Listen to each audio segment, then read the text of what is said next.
Hi hello നമസ്കാരം, welcome back to our channel. Degree level മുഖ്യ പരീക്ഷകൾ എന്നാണ് നടക്കുന്നത് എന്നുള്ളതിനെ കുറിച്ചുള്ള ഒരു വീഡിയോ ആണ് ഇത്.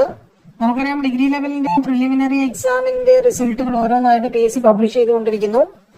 ഡിഗ്രി ലെവൽ മുഖ്യ പരീക്ഷകൾ എന്നാണ് നടക്കുന്നത് എന്നതിന് നമുക്ക് ഇതിന്റെ കൂടെ തന്നെ നോക്കാം.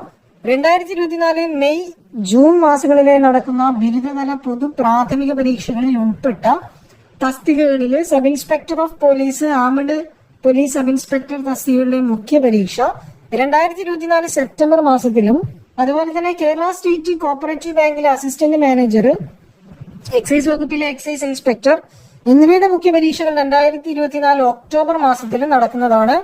KCMMFലെ മാർക്കറ്റിംഗ് ഓർഗനൈസർ തസ്തികയുടെ മുഖ്യ പരീക്ഷ 2024 നവംബർ മാസത്തിൽ നടക്കുന്നതാണ്.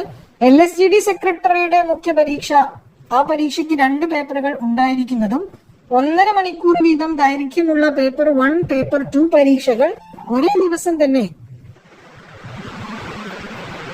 1.5 മണിക്കൂർ വീതം ദൈർഘ്യമുള്ള പേപ്പർ 1, പേപ്പർ 2 പരീക്ഷകൾ ഒരേ ദിവസം തന്നെ 2024 നവംബർ മാസത്തിൽ നടത്തുന്നതുമാണ്. മുഖ്യ പരീക്ഷകൾ എല്ലാം ഒബ്ജക്റ്റീവ് മൾട്ടിപ്പിൾ ചോയ്സ് മാതൃകയിലാണ് നടക്കുന്നത്. വിശദവിവരങ്ങളും സിലബസുകളും കേരള PSC വെബ്സൈറ്റിൽ പ്രസിദ്ധീകരിച്ചിട്ടുണ്ട്. അപ്പോൾ LSGD സെക്രട്ടറിയുടെ പരീക്ഷ നടക്കുന്നത് 2024 നവംബർ മാസത്തിലാണ്. 2 പേപ്പർ ഉണ്ടായിരിക്കും. പേപ്പർ 1ഉം പേപ്പർ 2ഉം ഒരേ ദിവസം നടക്കും. 2ഉം ഒബ്ജക്റ്റീവ് ടൈപ്പ് ആയിരിക്കും. 1.5 മണിക്കൂർ വീതമുള്ള പരീക്ഷയായിരിക്കും. അപ്പോൾ ഈ ഒരു അപ്ഡേറ്റ്സ് നിങ്ങളുമായി ഷെയർ ചെയ്യാനാണ് ഈ വീഡിയോ ചെയ്തത്. മറ്റൊരു വീഡിയോയിൽ കാണാം. അതുവരേക്കും താങ്ക് യു.